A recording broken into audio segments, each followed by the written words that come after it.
Hello again, everybody. Welcome back to yet another episode here at the Economic Prepper. I'm your host, as always, Jeff. Thanks for joining in. This is my second attempt on this story because, well, I don't know what happened in the first one. I was driving and there was a whole bunch of stuff going on. And anyway, the video recorded, but then it slowed down for no apparent reason. I have no idea what happened. I'm not going to try and edit and fix it, so I'm just going to shoot it again. So thank you for joining me. I appreciate you spending the time. We're going to jump into something, a topic that probably hasn't been discussed enough, at least not in recent years. Sometimes I remember I've been doing this for so long and had this channel for so long that I forget stories that come out, and they become relevant again. And this is going to be one of them. And if you like content like this, please like, share, subscribe, do all that cool stuff. Leave a comment; it really helps out the channel. Let's jump right into it. Okay, I'm going to put this in the description, a link to it. We had some stories recently about the U.S. Post Office and having concerns about getting ballots out or getting them back in time and so on, which reminded me about something that the Post Office did about 4 years ago and a patent that they have, and when it's very relevant come maybe this November or in November in the future. And that is they have a blockchain-based voting application patented. So they have some kind of patent about using blockchain for the purpose of voting. Now, I brought this up because who knows how they're going to implement it, what blockchain they're going to use. Just checking the microphone, make sure it's working this time. Always a good check. Check one, check. Good. All right. Anyway, so why would they do this? What's the point of it? First off, to all of the Bitcoin maxis out there, and I have many of them I call friends, I don't consider myself a Bitcoin maximalist. I think that blockchain is a great technology. Bitcoin is a perfect killer application for store of value, and that's the best blockchain for store of value. That doesn't mean that other things can't be used for currencies, payments, keeping medical records, keeping property records, voting applications. A voting application on a blockchain, that would be a terrible use of the Bitcoin blockchain because there'd be a ton of usage all at once. The fees would be exorbitant. There would be no reason to clog up the Bitcoin network by trying to make it also do voting too. Use a different blockchain for it. That's perfectly good use case for that. And again, another example of why Bitcoin is not the answer for everything blockchain. Just because Bitcoin is the hammer doesn't mean every use case is a nail. It doesn't mean that it's going to solve every problem out there that can be used, but done by Bitcoin or done by blockchain. Bitcoin is an application of the technology blockchain. It's important to understand that. It's kind of like if you think about your phone. Your phone is an operating system. That's like blockchain. It has apps. So the apps you use all the time, like your web browser, your email. Those are killer apps. That is what Bitcoin is. Bitcoin is the killer blockchain app. Okay? It uses blockchain as their underlying tech, but that doesn't mean other things can't do what I said earlier, medical records or voting.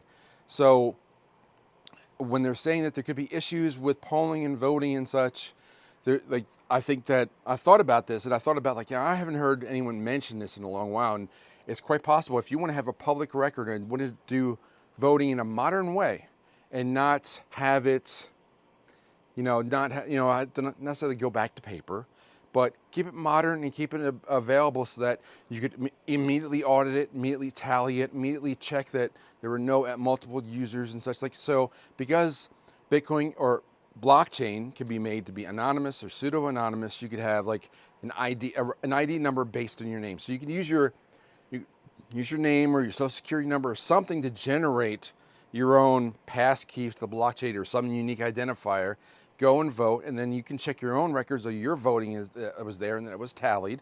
But also you can also check that no one else used your ID or that no one else tried to use your ability to vote or whatever. So it's a perfect application of modernizing voting technology and getting rid of these electronic machines, which we know that clearly they connect to the internet. Clearly they can be manipulated. All these different things that you get, all these reasons why you don't want to use these electronic ballots or these mail-in ballots or these drop boxes, all these issues that they've been having with the voting system, regardless of whether you like the outcome or not.